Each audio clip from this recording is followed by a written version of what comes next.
Pred kakšnima 2 letoma ste v enem intervjuju dejali, da ste med najboljšimi rock bandi v Sloveniji. To še vedno velja? Nisem videl tega intervjuja, ampak najbrž smo to rekli. Ja. To je bila tista zdrava mera arogance, ki malo provociraš v bistvu. Tako da, ja, delamo pač stvari najboljš, kar znamo, profesionalno. Malo smo starejši zdaj, pa mogoče malo manj arogantni, kot smo bili takrat, ampak definitivno se trudimo presegati, kar se tega tiče slovenske standarde, kar se tiče same produkcije in glasbe.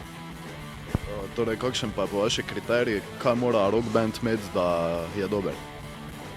Vse moraš biti stvarjalen, dobre ideje in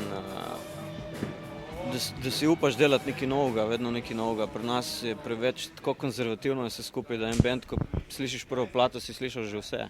Praktično 15 let delajo eno in isto glasbo in folk se na to tako navadil, da ko pride pač en band, ki dela z vsakim albumom, projektom nekaj novega, kar je recimo na zahodu normalno, so čisto šokirani in mislim, da to predvsem manjka pri nas, ta drznost, da se eksperimentira in dela nekaj novega z vsakim albumom, da se ne futra folk z isto glasbo 20 let. Torej, vi imate vaše komade večinoma v angleškem jeziku, je to, ker se v tem lažje izražate ali tudi ciljate na bolj mednarodno občinstvo? Oboje.